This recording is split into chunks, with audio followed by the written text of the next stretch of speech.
আসসালামু আলাইকুম এভরিওয়ান। আশা করছি সবাই অনেক বেশি ভালো আছেন। সবাইকে আরো একটি নিউ ডেইলি ব্লগে ওয়েলকাম করছি। ঈদ আসার আগের মুহূর্ত মনে হয় আলাদা একটা অনুভূতি কাজ করে।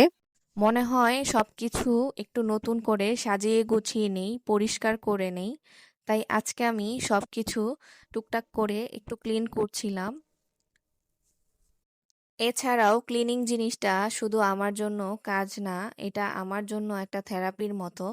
যখনই একটু অসুস্থ হই, আমি ক্লিন না করতে পারি, তখন শরীরটা আরো অসুস্থ ফিল হয়। আমি চেষ্টা করি হাজার অসুস্থ থাকার মাঝেও টুকটাক করে একটু ক্লিন করার। 2 দিন দেখা যায় ভীষণ শরীরটা খারাপ লাগছিল, কোনো কাজই করতে ইচ্ছে করছিল না। তখন দেখা যায় আমি কাজগুলো ফেলে রেখেছিলাম। দিন শেষে দেখা যায় সেই কাজগুলো দেখলে আমার শরীর আরো অস্বস্তি লাগে। তো এখন থেকে আর এই কাজটা করি না। এর জন্য যতটুকু পারি আমার সম্ভব হয় আমি কাজ একটু একটু করে গুছিয়ে নেই।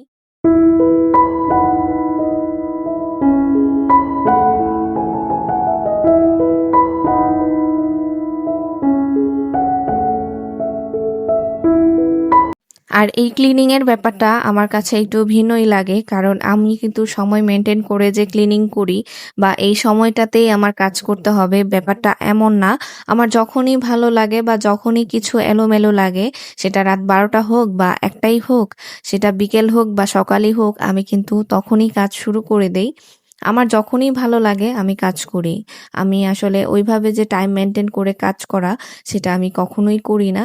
তবে যেটা টাইম মেনটেন করে কাজ না করলেই না, যেমন রান্নাটা, সেটা তো ঠিক টাইমে খেতেই হবে।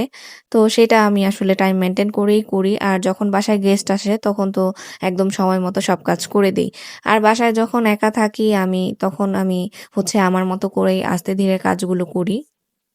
আজকে ভিডিও শুরুতেই মনে করিয়ে দিচ্ছি, প্লিজ যারা আমার ভিডিওটি কন্টিনিউ করছেন ছোট করে একটা লাইক দিয়ে দিবেন। আর যদি আপনাদের হাতে সময় থাকে তাহলে ভিডিওটা ফুল ওয়াচ করার চেষ্টা করবেন। আমি আপনাদের ফোর্স করছি না, যদি ভালো লাগে তাহলে তো অবশ্যই দেখবেন। আর কমেন্ট করে জানাতে ভুলবেন না ভিডিওর কোন অংশটি আপনাদের কাছে সবচাইতে বেশি ভালো লেগেছে। এটা হচ্ছে এর পরের দিনের ভিডিও, সকালবেলা।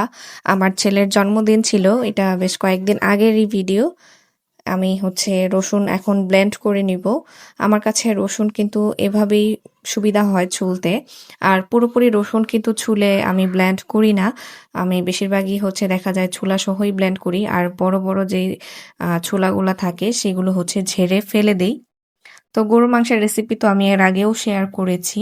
এখনো আজকে একটু এক ঝলক আপনাদের দেখিয়ে দেই। এখানে আমি প্রথমে আদা রসুন বাটা দিয়েছি, সাথে এক এক করে সব গুঁড়ো মশলাগুলো অ্যাড করব। আর সেই সাথে আমি এখানে হচ্ছে ইনস্ট্যান্ট যে মশলাটা বানাই সবসময়, সেটাই দিয়ে নিব।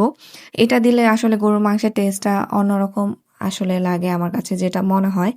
এখন যে গরম মশলাগুলো আছে আস্ত, সেগুলো সব এক এক করে দিয়ে দিলাম। তারপর এখানে আমি অ্যাড করছি হচ্ছে সরিষার তেল। তারপর হাতে মেখে এটাকে আমি হচ্ছে প্রেসার কুকারে বসিয়ে দিব। প্রেসার কুকারে আমি আগে কতক্ষণ হচ্ছে মাংসটা কষিয়ে নেই, তারপর হচ্ছে রান্না করি।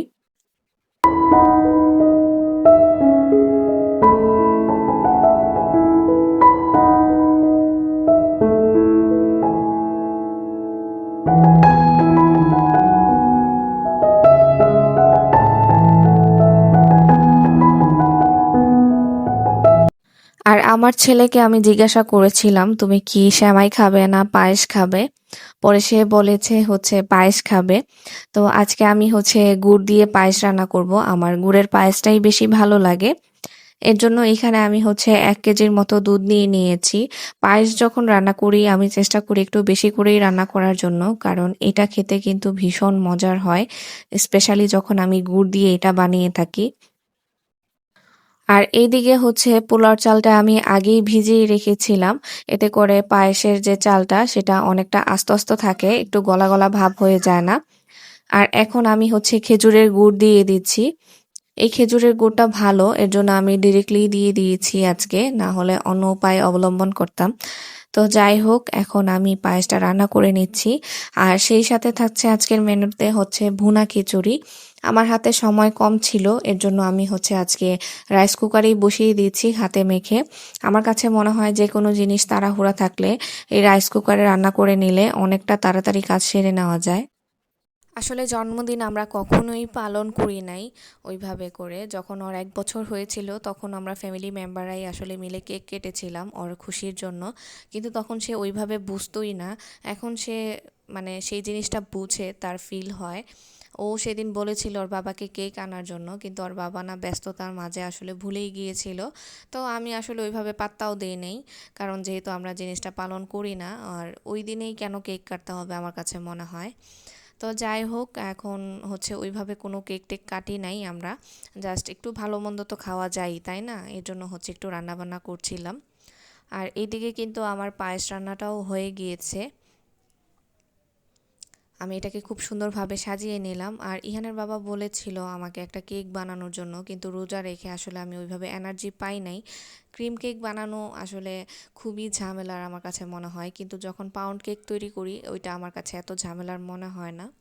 তো ওইভাবে করে আর বানানোও হয় নাই। আর এদিকে বলেছিল একটু বাইরে যেয়ে ওকে কেক কিনে খাওয়াবে, কিন্তু সেটাও আসলে করা হয় নাই, কারণ আমার শরীরটা বেশ খারাপ ছিল। তো সব মিলিয়ে আলহামদুলিল্লাহ ভালোই কেটেছে দিনটা। কথা বলতে বলতে কিন্তু আমি ভিডিও শেষ পর্যায়ে চলে এসেছি।